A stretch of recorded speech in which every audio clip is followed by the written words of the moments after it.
North of Central Park, a candlelit vigil. Protesters walking quietly through the falling snow.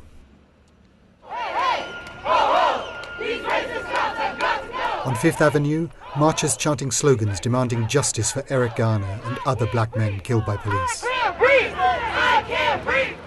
Both marches were smaller than others of recent weeks, and in Harlem the police hung further back, almost out of sight, but very much in mind. We're all mourning. Two New York City police officers were gunned down senselessly in a insane, violent act by another person with a gun. The murder of two police officers on December the 20th changed the context of protests, which until then had caused weekly road closures in New York City.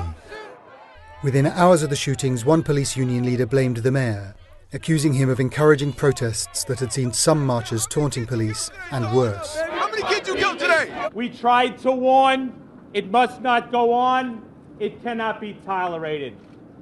That blood on the hands starts on the steps of City Hall in the office of the mayor. Insistent that the vast majority of marchers had been peaceful, protest leaders and their supporters quickly hit back. Do not put that on us.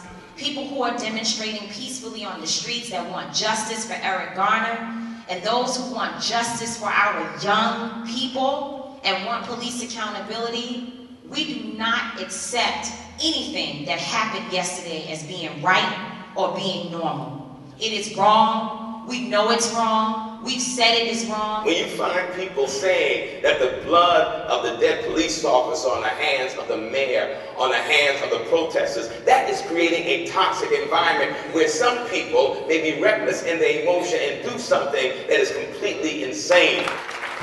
The question is, where do they go from here?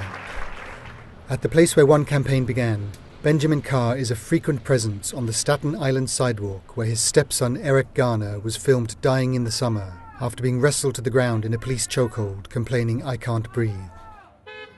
While others march, Mr. Carr has spent the run-up to Christmas winterproofing a tinselled shrine to his stepson. But despite his grievances with the police, he has nothing but sympathy for the families of officers Liu and Ramos. I feel sorry for the families, and we doesn't have no hate animals against those officers that got killed. I feel very bad because they're innocent officers, and it has nothing to do with his family. And we don't want it to happen to nobody, no other officers. But I just want to see justice for Eric. But it's easier for one grieving relative to deliver a nuanced message of campaigning and empathy on one street corner than it is for a mass movement to proclaim it from many. In the aftermath of the police killings, city leaders urged protesters to stop until after the officers' funerals. I'd ask any organizations that were planning events or gatherings that are about politics and protest, that could be for another day. Some appeared to stay away. Others defied him. Some cops have been shot, apparently by a crazed individual. It is necessary not to let that action become the face of this whole series of events, because it's still young black men that are taking a beating. Amid death and trepidation, a city waits to see where it all goes. Bless you.